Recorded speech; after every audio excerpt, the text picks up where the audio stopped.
So after many days of driving through the mountains of Guinea on some pretty rough dirt roads, we managed to make it to Gambia, where we'd been asked by local partners to look into some islands just offshore, just how much of those islands was left at high tides given rising sea levels, and also some sand mining in the region.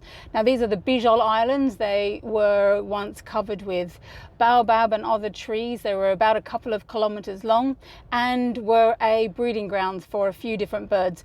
They're also incredibly important because there's an upwelling there, lots of fish, so there's many ospreys that go and fish out there as well as other birds. And much to our dismay and the dismay of partners, at a really high tide there is no more left than a few square meters of sand on a couple of the islands, maybe 20 meters long maximum. So there's absolutely no successful breeding happening there anymore. When I see the island, I'm a bit disappointed because every day if you go to the island you will see a changes because the island is going, and you can see a lot of birds still coming, but the island is going, which is not a good sign for us.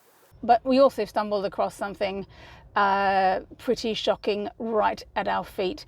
We came out onto the main beach and found tens of birds, sick and dying, shaking, twitching, unable to fly, some of them unable to walk, typical signs of bird flu. Some of the symptoms are like it will have a diarrhea, and also the wings will be weak. It cannot fly. And also he will be losing balance. When you see flying, it will be losing balance. These are all symptoms of the disease. Well, so for here it's only been royal terns and turnstones which have been found dead. We know that pelicans are susceptible. I just hope they're not using the same places right now that the terns are using.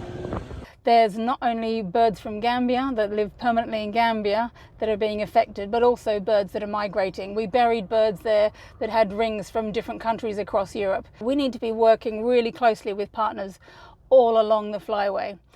Because birds like the osprey, like other migrating birds, could potentially help move any outbreaks up and down the flyway. And the UK sits bang in the middle of a bird migration flyway that goes all the way from the Arctic down into Africa. But the really challenging thing was actually to be with local partners on the ground who instantly burst into action, had to basically take these birds, any carcasses had to be buried to try and manage the outbreak. The most difficult thing we want to do for birds is dig in their graves. So it is definitely so sad for me to looking at like birds dying in like large numbers. So it's really not easy for me. Sad reality is, in developing countries in Gambia, that very little money is available for conservation. Actually, they didn't have the money for the boat fuel to be able to drive out, to be able to go out to the island in order to be able to maintain it. And in order to be able to maintain an outbreak, you need to be able to not only do individual trips like that, but you need to be able to survey the country, be able to visit sites when the public report them. You also need to be able to do a public information campaign so that the members of the public know not to go out and pick up birds. We need to have the international agreements in place in writing, but we also need to have emergency funds available so that those in developing countries willing and prepared to go out and do the horrible work of picking up dead and dying birds are given the critical resources to do so.